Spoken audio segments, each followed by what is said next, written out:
Et si je vous disais que la clé du succès, ce n'est pas de devenir quelqu'un d'autre, mais au contraire, de se révéler. On nous bassine constamment avec l'idée de devoir changer. Mais la vraie puissance, elle est peut-être déjà là, juste sous la surface. C'est cette idée de clarification qu'on va creuser ensemble. On est tous un peu pareils, non? On a l'impression qu'il faut tout compliquer. On est bombardé de messages qui nous disent «Réinvente-toi, apprends 10 nouvelles compétences avant le petit-déj, change du tout au tout». Franchement, c'est épuisant. La question, c'est est-ce que c'est vraiment la seule manière de faire? Bon, voilà le cœur du sujet. D'un côté, on a l'illusion, cette course sans fin pour se transformer. Et de l'autre, une approche bien plus simple, bien plus puissante, la clarification. L'idée, ce n'est pas de construire une nouvelle façade, non. C'est plutôt de nettoyer les fenêtres pour que la lumière intérieure puisse enfin se voir.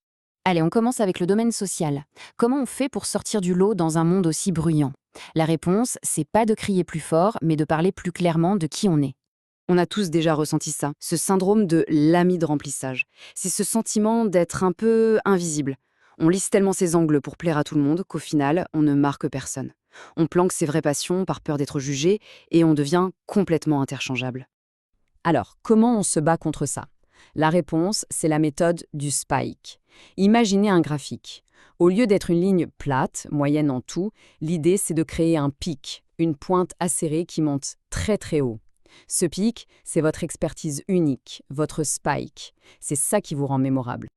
Et le plus fou, c'est que ce fameux spike, ça peut être sur n'importe quoi. Vraiment. L'exemple donné, c'est le nettoyage à haute pression. Ça a l'air un peu bizarre, hein, mais en devenant la référence sur ce sujet, on n'est plus juste une personne, on devient la personne qui s'y connaît en nettoyeur haute pression. C'est en étant ultra spécifique qu'on devient inoubliable. Ok, après l'identité sociale, on s'attaque à un autre gros morceau, la communication. Est-ce qu'on parle pour ne rien dire ou est-ce qu'on parle pour vraiment créer une connexion? C'est là que la clarification change absolument tout.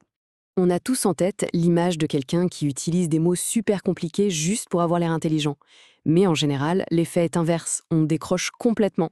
La vraie intelligence, le vrai génie, c'est de faire comme un Bill Nye, prendre un truc super complexe et le rendre tellement simple que tout le monde comprend.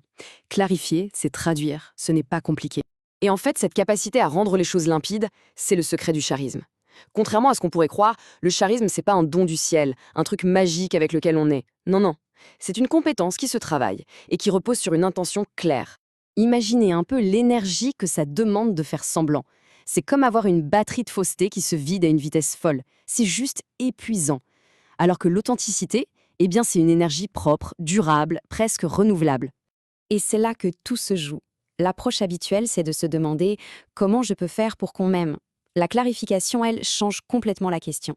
Elle nous fait demander comment je peux faire pour que cette personne se sente bien là, maintenant. Le focus n'est plus sur soi, mais sur l'autre. Et paradoxalement, c'est ça qui crée un vrai lien. Ok, on a clarifié l'identité sociale et la communication. C'est bien. Mais maintenant, il faut regarder à l'intérieur de nous.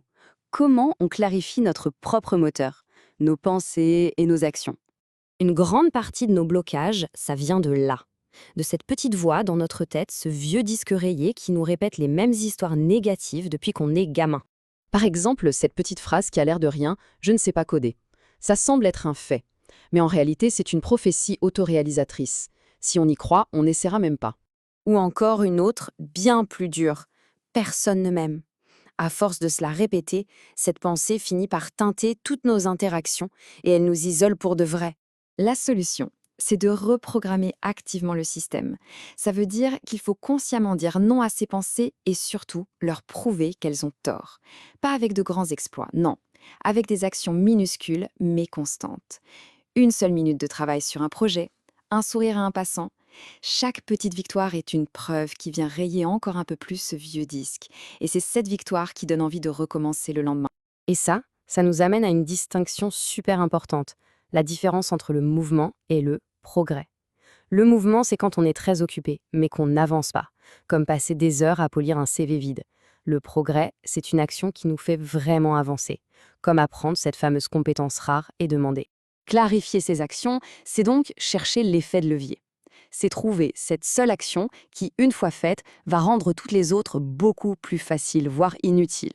Le but n'est pas de travailler plus dur, mais d'appliquer sa force au bon endroit pour soulever des montagnes.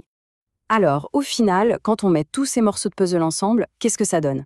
Eh bien, ça donne une approche de la vie qui est radicalement plus simple et bien plus efficace. Tout repose en fait sur ces 4 piliers.